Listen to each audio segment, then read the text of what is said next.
Hey, what's going on, guys, and welcome back to another video. I hope everyone's having a wonderful day today, and I hope everyone is doing great. My name is Andrew Heishman. I'm the lead forecaster here at WW116. So, for today's video, we're going to be doing another update on the 2021 through the 2022 winter forecast. Now, guys, if you have any questions regarding this, leave it down in the comments below, and I'll make sure to get to your comments. So, without further ado, let's go ahead and get on into it.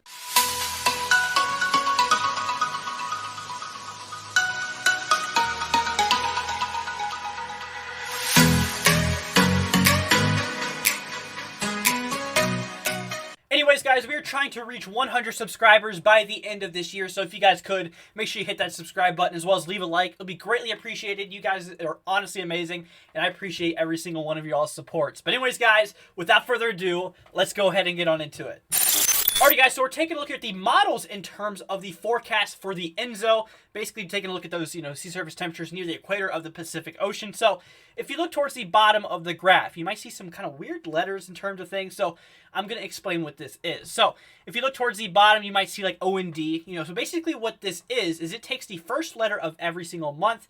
So, O and D would be October, November, December. It would go to the next one. NDJ would be November, December, January.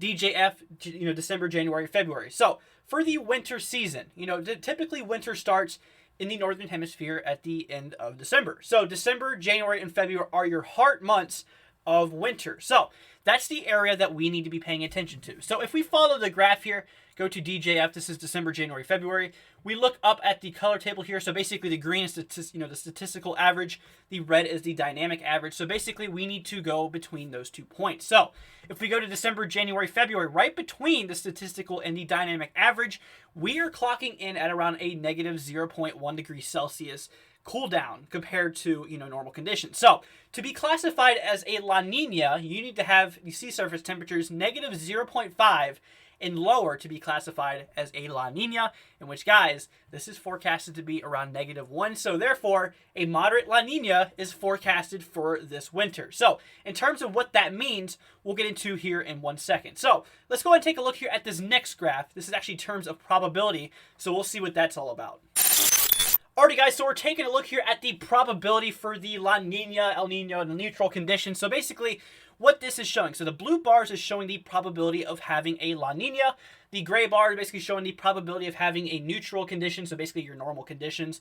And the red is showing the probability of having a El Nino. So same thing, we need to be taking a look here at the December, January, and February mark, in which, guys, the El Nino has no chance of forming, so we can go ahead and throw that out. That's not expected to occur. Obviously, I can go ahead and tell you that that's not going to happen this winter. So if we do look at the December, January, and February line, we actually do have a massive chance of having a La Nina over neutral conditions. Now, this has actually gone up since the last update.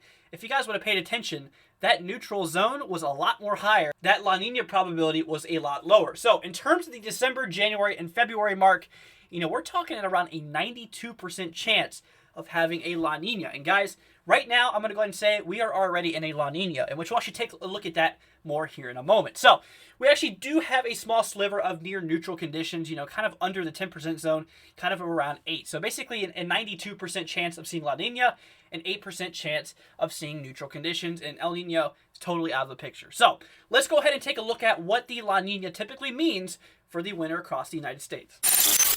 Alrighty, guys, so we're taking a look here at the typical La Nina pattern. So basically, we have 2 different jet streams here. We have our tropical jet, which is bringing that warm and moisture-filled air, and we have that polar jet, which is bringing a lot of dry and kind of colder air. So this is actually coming from Canada, bringing the colder air, and we have all of that moisture that's being injected into the United States by that tropical jet. So due to that, we actually get an increased amount of precipitation across the Northwest.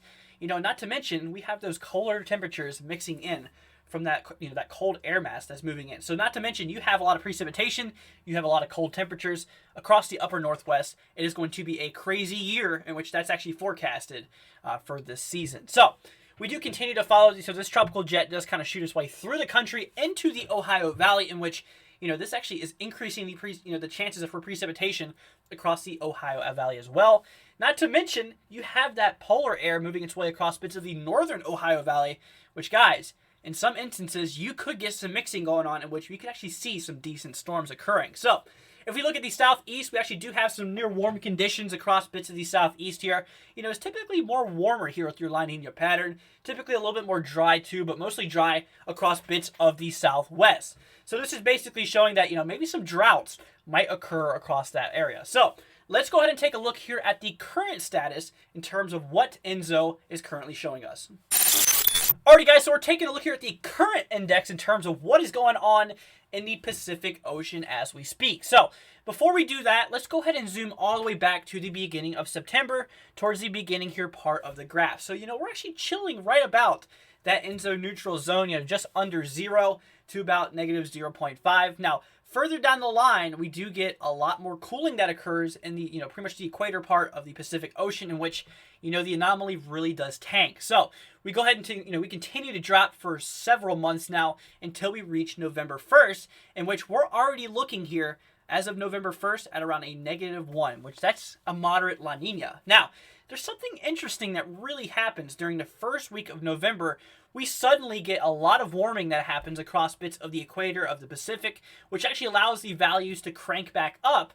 However, we are still in a La Nina, kind of, making it more of a weaker La Nina. However, that has seemed to, kind of fade out now. So now we're kind of tanking slowly but surely back down.